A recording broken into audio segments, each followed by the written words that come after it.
श्री राम दोस्तों, भगवान शिव की अटपटी बारात।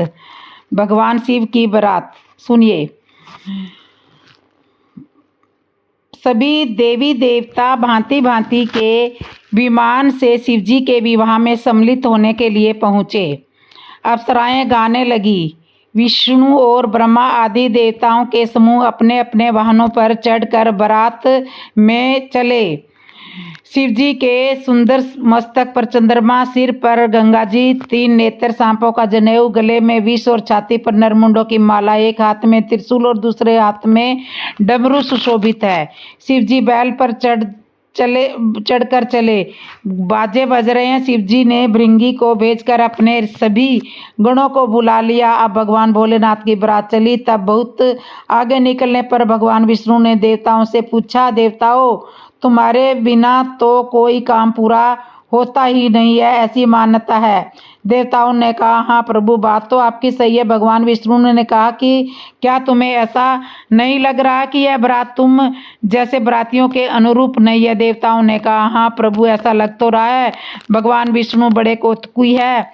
उनका इस तरह कहने का आशय यह है कि विष्णु भगवान भोलेनाथ की एक तरह से परीक्षा लेना चाह रहे हैं कि हम लोगों से अलग रहकर, अकेले रहकर भगवान शिव किस तरह का अनुभव करते हैं। जब बारातियों ने कहा कि हाँ, हम जैसे बारातियों के हिसाब से दूल्हा नहीं है, भगवान विष्णु ने देवताओं से कहा, देवताओं, तुम्हारी बारात के अनुरूप दूल्हा नहीं है, दूसरे के नगर में जाकर क्या हंसी करवाओगे? तब सब देवताओं ने अपने अपने अलग ग्रुप बना लिए। भगवान विष्णु भी अलग हो गए। तब शिवजी अकेले रहते हुए भी प्रसन्नचित्त होकर मुस्कुरा रहे हैं। उन्होंने मन में विचार किया, प्रभु, यदि आपकी ऐसी इच्छा है तो मैं इसमें भी प्रसन्न हूँ। और शिवजी ने अपने सारे भूत प्रेत, लूले लंगड़े आदि को अपनी बारात में चलने के लिए आह्वान किया और सब एकत्रित हो गए। शिवजी के गणों में कोई बिना मुख का है, किसी के बहुत सारे मुख है, कोई बिना हाथ पैर का है तो किसी के कई कई हाथ पैर हैं, कई के बहुत आंखें हैं तो किसी के एक भी आंख नहीं है, और कोई बहुत मोटा ताजा है, कोई बहुत दुबला पतला है, कोई बहुत खोटा है, कोई पवित्र है, कोई अपवित्र है। वेश बदलकर धारण किए हुए हैं, भयंकर गहने पहने हुए, हाथ में कमंडल लिए, और गधे, कुत्ते, सुअर और सियार के से उनके मुख है।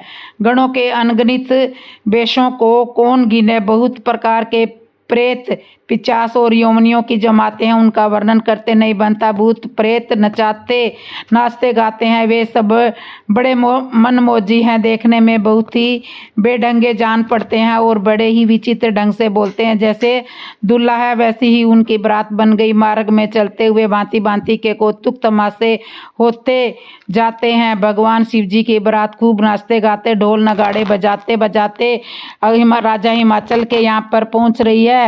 नारद मुनि बड़े चतुर हैं, वह पहले से ही हिमाचल राजा के वहाँ पर पहुँच गए। पार्वती की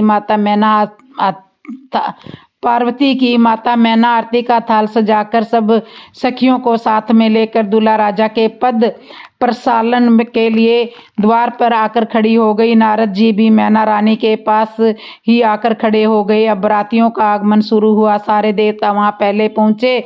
नगरवासी देवताओं को देखकर बड़े आनंदित हुए। नगरवासियों ने देवताओं से पूछा, क्या आप लोग बाराती हैं? भगवान विष्णु ने कहा, नहीं, हम सब भी तुम्हारी तरह ही बारात देखने के लिए आए हैं, इसमें बाराती कोई नहीं है। उधर पार्वती की माता मैना ने देखा कि सबसे पहले कुबेर देवता दिखाई दिए। मैना रानी ने नारद जी से पूछा, क्या दूल्हा यही है? नारद जी कहने लगे, अरे माता, कितनी छोटी सी बात कर दी। यह दूल्हा नहीं है, यह तो दूल्हे राजा की अर्थव्यवस्था, धन संपदा देखने वाले व्यक्ति है। मैना रानी ने कहा कि अच्छा, फिर इंद्र देवता का आगमन हुआ। मैना रानी ने पूछा कि क्या यही दूल्हा है? नारद जी ने कहा, नहीं माता, यह दूल्हा नहीं है, यह तो दूल्हा राजा के यहाँ पानी वानी का इंतजाम करने वाले लोग हैं, जल प्रबंधक है। मैना रानी मन ही मन बड़ी प्रसन्न हो रही है कि जब दूल्हे राजा के सेवादार इतने सुंदर हैं तो दूल्हा कितना सुंदर होगा। बार बार नारद जी को धन्यवाद कह रही है। वह ऋषि राज, आपने तो हमारी बेटी का भाग्य ही चमका दिया। भगवान विष्णु दिखे। फिर मैना रानी ने पूछा, क्या यही दूल्हा है? नारद जी ने कहा, नहीं माता, यह तो दूल्हा के मित्र हैं। अब तो पार्वती की माता का खुशियों का ठिकाना नहीं रहा कि जब दूल्हे का मित्र इतना सुंदर है तो दूल्हा ना जाने कितना सुंदर होगा। दर्शन के लिए बड़ी उतावली हो रही है।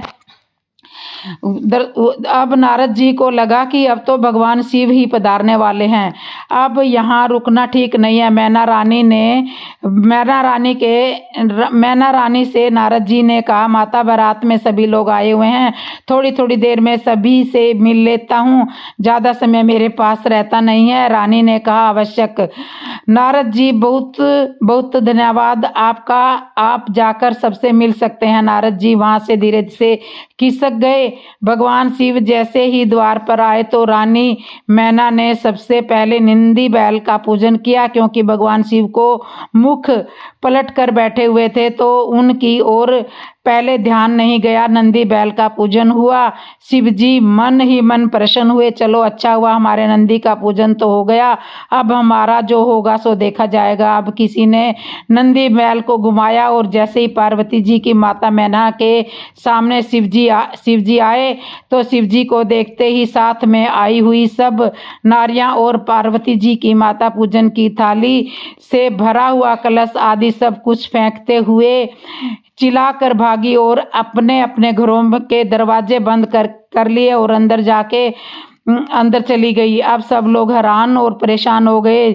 शिव गणों ने भगवान शिव से कहा, बाबा चलें? शिव जी ने कहा, कहाँ चले? शिव गण उदास होते हुए शिव जी से बोले, भोले बाबा, अब और क्या बाकी रह गया है?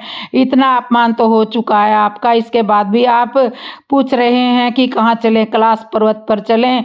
और कहाँ चलें? शिव जी भोलेपन से कहने लगे, कैसे अपमान? किसका अपमान? मुझे तो लगा ही नहीं है कि कोई अपमान हुआ है। जब शिव गणों ने भगवान शिव से कहा, बाबा तुम्हारा यहाँ बहुत अपमान हुआ है, अब विवाह होना संभव नहीं है। शिव जी ने कहा, अपमान कहाँ हुआ है? मुझे तो लगा ही नहीं है। शिवगण कहने लगे, आपकी सासू माँ ने आपको देखकर पूजन की थाली फेंक दी है, जल से भरा कलश फेंक दिया है और चिल्लाकर अंदर जाकर अपने दरवाजा बंद कर लिया है। यह अपमान नहीं है तो और क्या है? शिव जी कहने लगे, नहीं, ऐसा नहीं है तो इसे हम अपमान नहीं कह सकते। तो इस तरह से अपने अपने क्षेत्र का विवाह में कुछ रीति रिवाज होता रहता है। हो सकता है यहाँ का यह रीति रिवाज होगा, यह हमारा अपमान नहीं है। क्या इनके रीति रिवाज के हिसाब से ही इन्होंने आरती का थाल और जल का लोटा फेंक करके दरवाजा बंद किया है। तो इस तरह से भगवान शिव जी की ये अटपटी बारात थी। तो आपको ये कथा कैसी लगी? अच्छी लगी हो तो कमेंट में बताना और कथा को शेयर करना। जय श्री राम।